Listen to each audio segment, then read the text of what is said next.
Bismillahirrahmanirrahim. Assalamualaikum warahmatullahi ta'ala wabarakatuh. Allahumma salli ala Sayyidina Muhammad wa ala ali Sayyidina wa maulana Muhammad. Yang saya hormati Rois Syuriah PCNU Solo Al-Mukarram, Pak Kiai Sofwan. Yang saya hormati dari PCNU Ketua FKUB Pak Kiai Masyuri, dan mohon maaf saya tidak bisa menyebutkan satu persatu kepada teman-teman dari Banom NU dan dari organisatoris NU Solo Raya. Perkenalkan, saya Islah Bahrawi, Pak. Saya mungkin banyak saudara-saudara saya di sini, saya asli Madura. Cerita Solo ini kita geser sedikit ke Solo lah, biar sedikit adem, tapi nggak adem juga sebenarnya. Oh, habis hujan. Solo ini menjadi simpul yang penuh dengan keunikan, Pak. Semua ideologi hidup di Solo. Bomnya meledak di Bali, simpulnya di Solo. Bomnya meledak di Bandung, simpulnya di Solo. Semua mengarah Solo. Konfliknya di Poso, simpulnya ada di Solo. Konfliknya di Ambon, simpulnya di Solo. Semua ada di sini, Pak. Ini tolong disadari. Mengapa Solo? Solo ini sudah menjadi melting pot ideologi sejak dulu. Semua ideologi hidup di sini. Ahlus Sunnah wal Jamaah hidup, Syiah hidup, PKI hidup. Di sini udah pernah menang loh PKI pemilu tahun 1955. Karena janji PKI adalah mengembalikan tanah rakyat yang dikuasai oleh keraton. Menang di sini. Tapi setelah itu yang menang adalah Syarikat Islam, Syarikat Dagang Islam ketika itu. Karena isinya kan pedagang-pedagang semua. Di sini adalah melting pot ideologi. Coba bayangin kalau ini kemudian didiamkan menjadi satu perbedaan yang saling bergesekan, pada akhirnya melahirkan produk-produk seperti yang dilakukan oleh Abu Bakar Bashir. Dan ini kemudian menjadi epicentrum. Saya pikir kemarin bom yang meledak di Bandung itu, Pak, udah bukan bagian dari Solo. Ada juga. Masih menggigit kota Solo juga. Ternyata ya asalnya dari sini-sini juga. Coba. Nah, tapi ini memang tidak sengaja kita keluarkan karena masih ada pesta, Pak. Ini kan pestanya udah mau bubar, nggak apa-apa lah dikit-dikit. Tapi ini harus dipahami oleh Bapak Ibu sekalian yang saya muliakan di kota Solo ini harus kita sadari bahwa NU harus menjadi pemain utama di kota Solo, karena kalau NU tidak bisa menjadi perekat dari berbagai ideologi yang hidup dan tafsir-tafsir yang segala macam ini, maka Solo betul-betul akan menjadi epicentrum yang dalam konteks negatif, bukan dalam konteks yang positif. Ini kalau didiamkan. Makanya semua kesatuan TNI dan Polri itu pasti punya posko di Solo. Memang unik, Pak. Ini mohon maaf ya, termasuk orang Islam yang makan anjing pun ada di sini, Pak. Ini membuktikan bahwa ideologi apapun hidup di sini. Ini kan harus kita ketahui semua. Artinya, dan semua punya zona nyamannya masing-masing. Dan ketika satu sama lain saling mempersekusi, ini kan bahaya.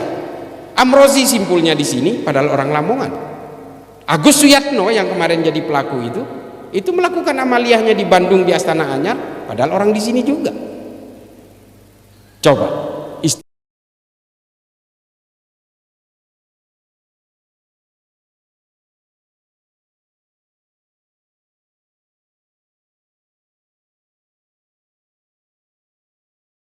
istrinya ya orang sini, orang Sukoharjo lagi.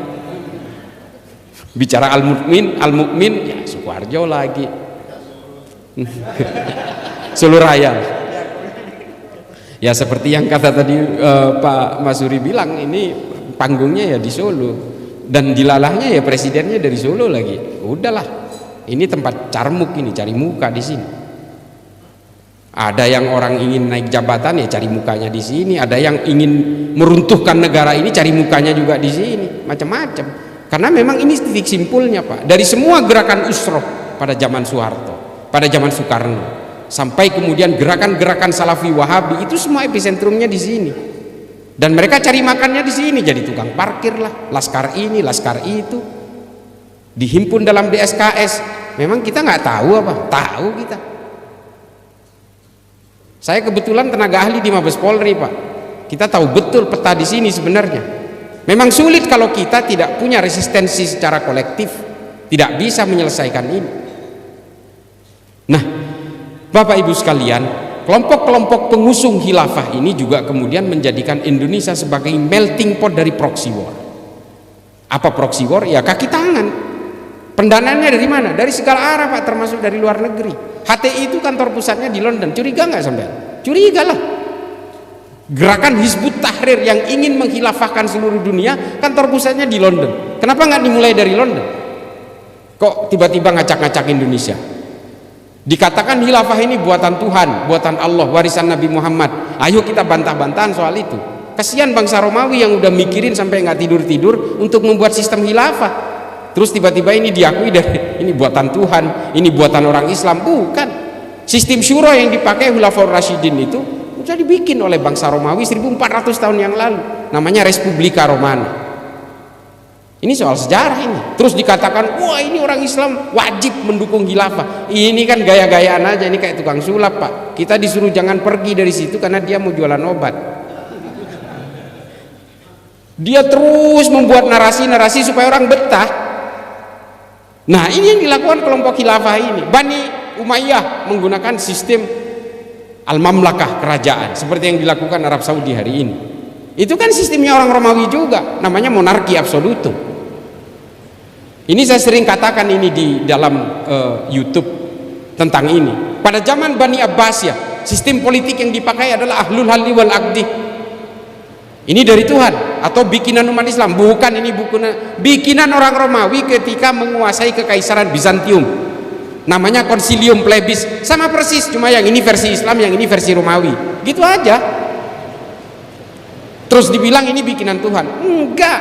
Ini hanya cara-cara politisasi agama aja. Karena kalau menggunakan agama mudah menipu orang.